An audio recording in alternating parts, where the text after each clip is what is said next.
Right behind me is a meeting going on between an English company called English Trade Group Associated and an Indian client. They're about to have a massive breakthrough. But to close this meeting and to close this deal, they're gonna have to behave in a different way than the West. It's different in India. Things are quicker, the tone is different, and the thought is different. There's a different mindset. So we're gonna teach you 5 things that you should keep in mind when talking with an Indian client. Think of Europe, think of Denmark. It's totally different from India. India, everything is quick and snappy. Everything is going very quickly. There's always something new, there's always something different. Be prepared to be interrupted when you speak to them. You're just one brick in their puzzle and in their game. So in a meeting setting, you gotta think differently. You're not their main focus, you're not 100% of everything. Be prepared for phone calls, be prepared for new scheduling, be prepared to be interrupted and not to be thought of as their equal all the time. That can come later. In India, you need to be way more formal and you have to have good manners because they don't have that culture that we have in England, for example. So you need to respect that they could potentially take a phone call. Hello? Hello? What the chicken? Hello? My name is Arul. That's a good job. Yes, my name is Eva. This is not a very formal way that he greeted the Indian clients. The formal way should be with a firm handshake or even a bow that is way more highly respected in India. For example, you can see when he went up to high five them, they didn't have a good reaction. Let's try a more formal way to greet the Indian clients. Hello? Welcome. Stefan? Good job. Arul. So as you can see, it's way more formal and a way better way to greet the clients, and it's way different than the other high five. So to start off an Indian meeting right, you gotta be social. Ask questions about, for example, family and friends. But not like this. So how often do you shower? Shower. What is that?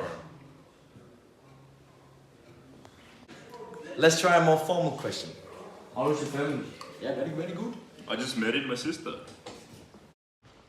So again, as we've mentioned before, you gotta be prepared for anything in an Indian meeting. There will be phone calls, there could definitely be a phone call, there could definitely be like a secretary coming in to schedule a new appointment. They don't value one-to-one connection that much. A lot of things could be happening at once. It's like you gotta do everything at once or you'll be left behind.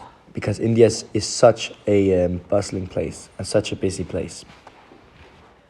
Also be ready to summarize everything at the end. This is Umid Alabes. Oh, thank you. I will connect this later. How is the business going?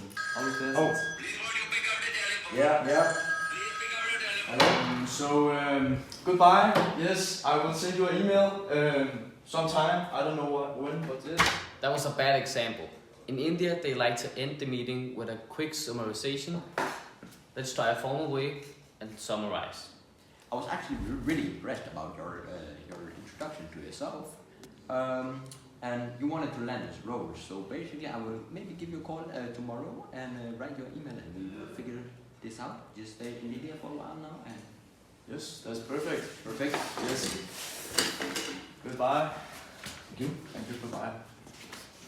So that was the things to keep in mind if you're in a meeting with an Indian client and you are of Western origin. So now Alexander from the group will read this quote. The homogenizing forces are as strong as the heterogenizing forces. Yes, and I have Manjab from the video, as you saw before. And this is a strong message. First, I want to explain what is homogenizing and what is heterogenizing. So homogenizing, it is where you like take traditions, for example, or just like the way a country like revolves, and heterogenizing is just like different when you're trying to move a little bit away from that. And those two can actually be connected because they can connect. Because you can go from heterogenizing to homogenizing. Example, where the Christians moved from Jerusalem to all over the world.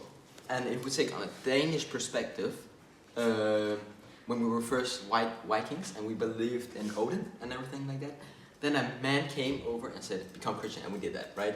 So that's just one example. Or we can move like back, for example, where when Soviet Union like moved away, people became their own. And then this, we might not be as homogenized as we assume to be. That is right, because social media controls everything. So we take inspiration from that and get to ourselves with trends and stuff like that. So that is what I had to explain about that. Thank you. Yes, and here we have Vincent from our group. He was my Indian fellow. And he wanted to talk about this quote right here. It is said that you can't cross the sea merely by standing and staring at the water. So this quotation means that you can't achieve anything in life and your goals if you're just hoping and thinking about them. You actually got to work hard for them. And it's like when we had this Indian meeting set up. You need to actually understand how to communicate with the Indian people, otherwise you can't get the job done. And it's gonna be hard to understand it, and you're gonna have to like actually use your brain and work very hard to achieve these goals.